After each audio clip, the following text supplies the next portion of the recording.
بسم اللہ الرحمن الرحیم۔ السلام علیکم۔ آج 19 ستمبر بروز ہفتہ ہم بات کریں گے بڑے اہم کیس کے حوالے سے، اور وہ ہے قاضی فیاض عیسیٰ صاحب کی اہلیہ کے حوالے سے۔ سرینہ عیسیٰ کے حوالے سے ایف بی آر نے اپنا آرڈر پاس کر دیا ہے۔ یہ 164 صفحات پر مشتمل آرڈر ہے، اور یہ قاضی فیاض عیسیٰ صاحب کے خلاف جو 19 جون کو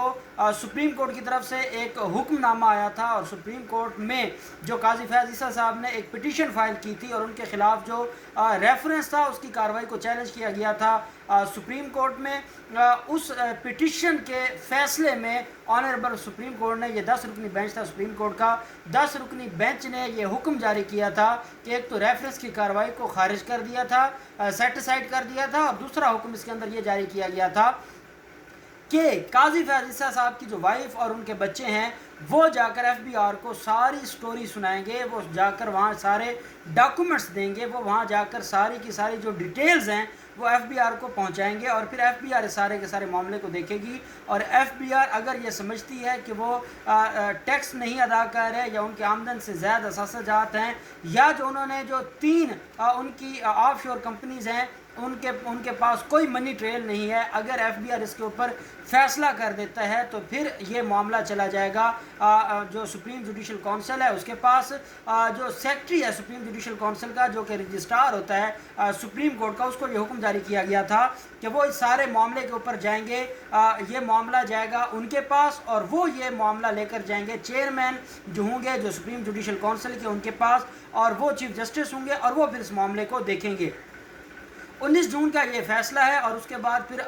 26 جون کو پہلا نوٹس جاتا ہے، 26 جون کے نوٹس پر وہ نہیں تشریف لاتی، پھر ان کو 4 جولائی کو دوبارہ نوٹس جاتا ہے، اور پھر فائنلی وہ 9 جولائی کو پیش ہوتی ہیں پہلی دفعہ ایف بی آر کے سامنے، اور ایف بی آر کے سامنے وہ جب پیش ہوتی ہیں تو وہ اپنا موقف پیش کرتی ہیں، وہ اپنے سارے ڈاکومنٹس دیتی ہیں، اور یہ 3 دفعہ پیش ہو چکی ہیں، لیکن ایف بی آر کے سامنے یہ کوئی جواب نہیں دیتی تھی۔ ایف بی آر کے سامنے ان کے پاس کچھ بتانے کو نہیں ہوتا تھا، اور جب یہ باہر آتی تھی تو یہ میڈیا کو سٹیٹمنٹ بھی دیتی تھی، میڈیا کو یہ ریٹن سٹیٹمنٹ بھی دیتی رہیں، اور اس کے بارے میں آپ کو یاد ہوگا وزیر اعظم کے حوالے سے، شہزاد اکبر کے حوالے سے، فروغ نسیم کے حوالے سے، سابقہ اٹارنی جنرل جو فروغ نسیم ہے ان کے حوالے سے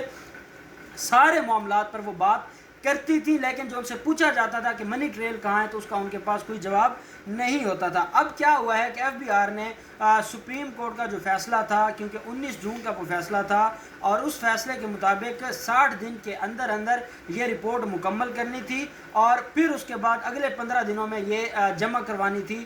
سپریم کورٹ میں، یہ جو سپریم جوڈیشل کونسل ہے اس کے سامنے یہ رپورٹ سبمٹ کروانی تھی۔ اب وہ رپورٹ تیار ہو گئی ہے، اور یہ 14 ستمبر کا حکم نامہ ہے جس میں یہ ساری کی ساری چیزیں لائی گئی ہیں، اور اس میں یہ بات سامنے آ گئی ہے کہ 3.5 کروڑ روپے کا ٹیکس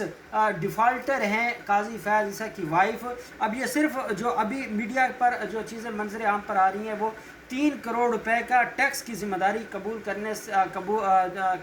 ذمہ داری ان کے اوپر ڈالی گئی ہے، جو کہ وہ ذمہ داری قبول کرنے سے انکار کر رہی ہیں، اور ان کا یہ ماننا ہے کہ جو 3.5 کروڑ روپے کا ٹیکس ان کے اوپر ڈالا گیا ہے وہ سارا غیر قانونی ہے۔ لیکن حقیقت یہ ہے کہ کیونکہ جو پراپرٹیز ہیں ان کی وہ غیر قانونی تھیں، وہ ان کی اثاثہ جات جو تھے وہ ثابت نہیں کر سکی تھیں، اور پھر اس کے بعد اگلی اہم چیز یہ آ گئی کہ ان کے 3.5 کروڑ روپے کی ٹیکس ان کے اوپر جو جرمانہ ہے وہ ڈال دیا ہے ایف بی آر نے، اور اب اس کے بعد ان کے پاس کوئی جواب نہیں ہے دینے کو، اور انہوں نے پھر ایک نیا پنڈورا باکس کھولا ہے۔ اب میں آپ کے سامنے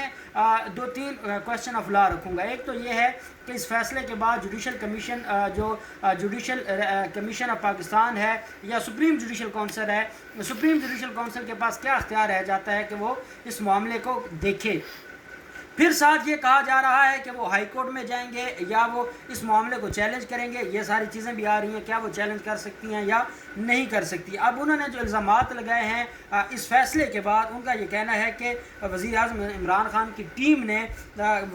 جو اس کے ممبرز ہیں، فروغ نسیم ہے، شہزاد اکبر ہیں، اور سابق اٹارنی جنرل ہیں، ایف بی آر سے محمد اشفاق اور ذوالفقار، یہ ذوالفقار احمد وہ ہے جو تفتیشی افسر تھا، یہ جو سارے کے سارے معاملات کو دیکھ رہا تھا، انہوں نے کہا کہ ان کے ساتھ تعاون نہیں کیا گیا، ان لوگوں نے تعاون نہیں کیا، اور ان کے خلاف جھوٹا کیس بنایا، اور جھوٹا کیس بنا کے ان کے خلاف انکوائری شروع کر دی۔ انہوں نے یہ بھی کہا ہے کہ شہزاد اکبر نے ایک نجی تنظیم، پرائیویٹ تنظیم اثاثہ برآمدگی یونٹ بنائی اور اس کی سربراہی بھی کرتے ہیں، جس میں اس کے رکن کی حیثیت سے اشفاق احمد کو تعینات کیا گیا۔ سرینہ عیسیٰ کا کہنا تھا کہ ان افراد نے FBI کے ذوالفقار احمد کو ایک روز میں میرے اور میرے شوہر کے خلاف رپورٹ تیار کرنے کی ہدایت کی، جو انہوں نے کیا۔ اب قاضی فیاض عیسیٰ صاحب یا قاضی فیاض عیسیٰ صاحب کی جو اہلیہ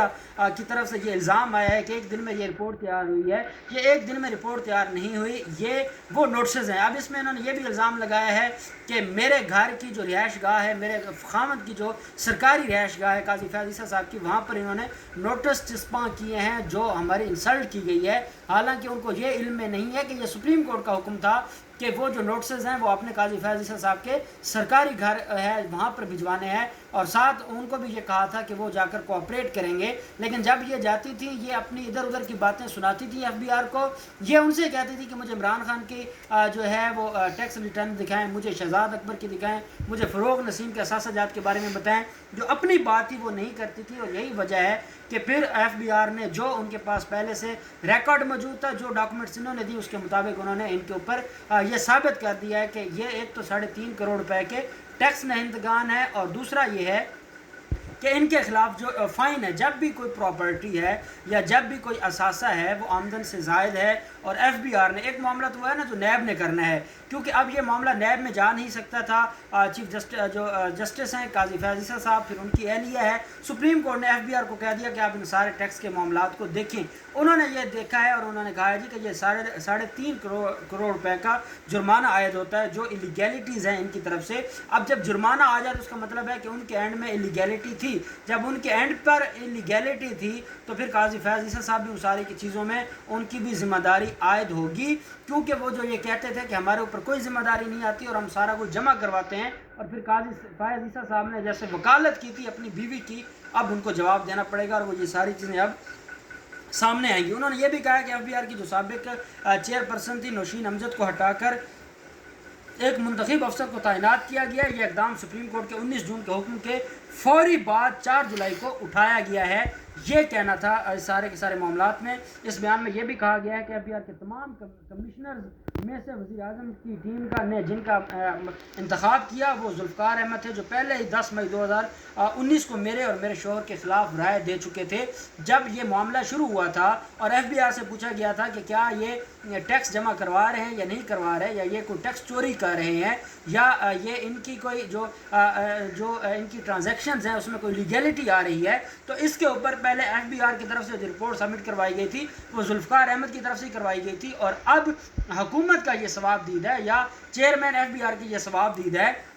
انہوں نے ریویو فائل کیا ہے، آج تک وہ ریویو نہیں سنا گیا سپریم کورٹ میں۔ یا تو یہ جاتے اور کہتے جی کہ ہماری مرضی کا افسر لگائیں، جب ان کی مرضی کا افسر نہیں لگ سکتا تھا تو جو چیئرمین ہے انہوں نے اپنی مرضی سے افسر لگانا تھا، وہ جس کو چاہتے، اور کیونکہ ذوالفقار احمد ہے ان کے پاس پہلے سارے کیس کا نالج تھا اور وہ اس پر کام کرتے رہے، اس وجہ سے ان کو یہ کام دیا گیا تھا۔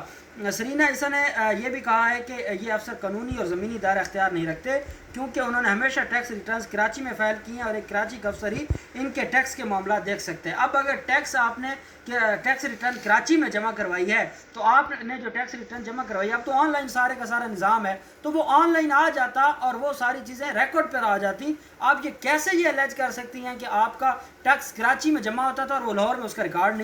نہیں تھا تو آپ ریکارڈ کراچی سے وہاں بھجوا دیتی۔ اب یہ کیا آپ نے پلی لی ہے کہ کراچی کا افسر ہوگا تو تب آپ کو ریلیف ملے گا یا آپ اس کے سامنے پیش ہوں گی، تو یہ سارے کا سارا بھی غلط ہے۔ FBI کے حکم نامے کا حوالہ دیتے ہوئے انہوں نے یہ بھی کہا کہ 25 جون 2002 کو نوٹس وصول کرنے سے انکار کر دیا، جس دن میرے والد کا انتقال ہوا تھا، اور ساتھ ہی میرے شوہر کی تذلیل کے لیے نوٹس قاضی فیاض عیسیٰ کو بھجوا دیا گیا، اور ساتھ یہ کہا گیا کہ ہمارے ساتھ بڑی زیادتی ہو رہی ہے۔ انہوں نے کہا کہ جس ٹیکس کنسلٹنٹ سے انہوں نے رابطہ کیا سے بھی ڈرانے کی کوشش کی گئی، اور یہ دعویٰ بھی کیا کہ ان کے شوہر کو دی گئی دھمکیاں محض اتفاق نہیں ہو سکتی۔ اب وہ دوبارہ چیزوں کو مکس کر رہی ہے، اور وہ جو معاملہ تھا قاضی فیاض عیسیٰ صاحب کا، اور پھر اس کے بعد جو ایک انہوں نے درخواست دی تھی، پھر اداروں پر الزام لگایا تھا، وہ ساری کی ساری چیزوں کو دوبارہ ریوائز کر رہی ہیں، وہ دوبارہ اس کے اوپر بات کر رہی ہیں۔ اپنے خط میں سرینہ عیسیٰ نے یہ بھی کہا ہے کہ ان کا موقف ایک مرتبہ بھی نہیں سنا گیا،